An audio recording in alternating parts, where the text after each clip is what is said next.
What up, Gomel 2K, doing a video, if you can read up there. Title says it all. First and foremost, I am not into this whole YouTube drama. It's pretty much to be pointless, and I try to stay away from it as possible. I will say this though, I don't really agree with what he said on the fact that indie wrestling is like, to him, he sees indie wrestling as like nothing compared to mainstream wrestling.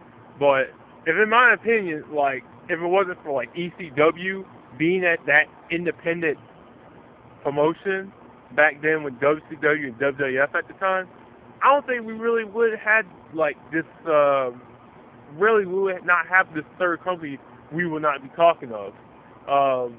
I think Nightmare Ball said on his two-part on Indy Wrestling and me videos, he said like if the declining of wrestling now and we had ECW then, I don't think we really have really much of that really source of really pretty much independent wrestling being as it is because of ECW. Because when ECW was independent, they did things like pretty much different from mainstream wrestling was. Yeah, sure, it had hardcore matches, but at the same time, it did have like they had very good in-ring matches. Like, I mean, you had let me stop, who we do not speak of, and Eddie Guerrero, they had matches, and Rey Mysterio and Psychosis had matches, and Chris Jericho happened to be there, and Steve Austin. So, to me, in my opinion, I think really indie wrestling has a very good part of professional wrestling. Now, when he kind of stated and said, like, you know, indie wrestling don't have money and stuff, like, get his point. They ain't not going to have the super money like WWE does or what Dixie Carter and Panda have. That's crazy. I mean, you can't expect that to happen. You can't expect, you know, indie wrestling to be the exact same as mainstream wrestling with production. You know, totally WWE's going to have better production. You know, and that's just known. You know, they going to have the sources and sponsors back them up to have, like, better production value. You know, but at the same time, like, if I watch, like, a New Japan Pro Wrestling or Noah, you know, their production is pretty much 10 times as better than TNA's production is. I mean, camera work, come on, seriously. Yeah, I mean, what do you expect from that? I mean, what I like about professional indie wrestling is not only the in-ring work ethic and the in-ring product of it is 10 times miles better than you see on a WWE program or a TNA Impact or a pay-per-view. It's also like it's also like a new refreshing gain of life of being a fan of wrestling in general. You know, some people like the entertainment aspect of wrestling, and that's fine. You know, I don't want to bash people that are like, oh, because I like indie wrestling, like, oh, that is like, oh, you should never watch that garbage on TV and stuff. I'm not like that. I mean, you know, to each his own, but I would prefer seeing, you know, a very good match than seeing some, like, 5-minute match that doesn't make any sense. Or TNA special have a victory roll-up or whatever like that at every single match, you know. That just gets tired, you know. I want to see, like, a grueling, like, maybe go after 10-minute round of match. Like, Tyler Black and Dave Richards, for example. That match at Death Before Dishonor 8, that was, like, by far the best. I mean, yeah, it is probably the best main event this year, and probably is the 5-star, in my opinion, 5-star match. But that right there has the very great, these guys going at blow for blow, and, like, that's, like, in-ring best wrestling. Yeah, I mean, you could say it for also Shawn Michaels and Undertaker. I mean, but that is also driven as well, because of the whole backing of Undertaker's streak versus Shawn Michaels' career. I mean, you can also say that as well. That was actually a very great match as well. It's just my preference in indie wrestling is you go to a show and then you feel like, wow, you just you earn your money.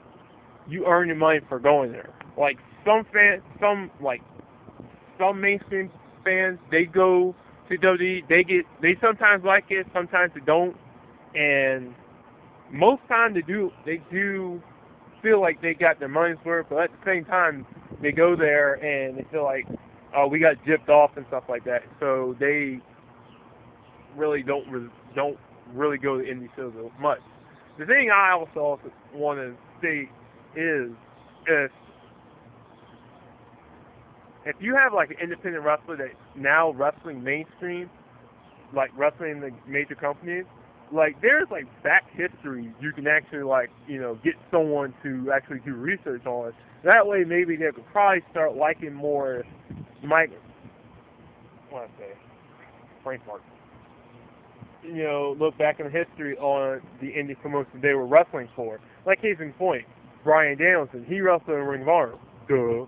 But yet, someone who doesn't know who Bryan Danielson was, but only remember him as Daniel Bryan, wow, he's pretty good, when he was still wrestling there. Like, where is he from? And then, like, some guy who, another fan that probably, catch up on Ring of Honor as much since, 06 or 05, pretty much will probably give him like a little Cliff Note version and say like, oh, he wrestled at Ring of Honor, like it's very good wrestling. Maybe you can try and watch it sometime. You don't know he'll watch, that fan will watch it or not. But if he seems like, wow, I might definitely check that out, then he will start watching matches on YouTube or the internet, and pretty much like, hey, this is very good wrestling. I'll probably catch watching up Ring of Honor or PWG or Sakara or whatever. Which, by the way, you do need to watch every show, like True Flair Sled, every show of Sakara to pick it up, especially this BDK angle. Best angle this year. Yeah. You definitely have to like really, for certain amount of promotions in the independent circuit. Yeah, you definitely have to like keep keep an open mind. Keep not open mind, but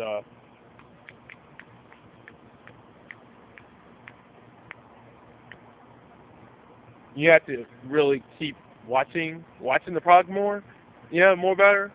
PWGs you can probably catch some shows. Battle of Los Angeles, DDT4, and stuff like that. But Chikara, like the King of Trios and the Young Lions Cup tournaments. Yeah, definitely you gotta keep an eye on those. And there's shows between theirs and stuff. It's like addictive.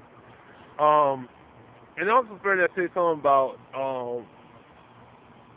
that indie wrestling fans or indie wrestling get free pass. Like, when the last time, indie wrestling has not been talked down though, especially with the whole, they don't have enough money or it's not flash in the pan like you see on WWE. Some of the time indie promotions don't have that much money like he does. Like I said like earlier, they don't have enough. They don't have this, money stable foundation like Vince McMahon has. They have to rely on not only shows but also like DVD sales. That's why you have I keep saying Ring of Honor, but Ring of Honor, they keep having like all these DVD sales like every weekend. And it should not have no wrestling fan saying like I can't afford it, but yet you can afford like $40 or $50 of a WWE pay-per-view or a TNA pay-per-view that's $40 a month, but you can't, afford a $20 DVD for one Ring of Honor DVD or a Pro Wrestling Guerrilla that's $15. That's right there makes it, like, you're not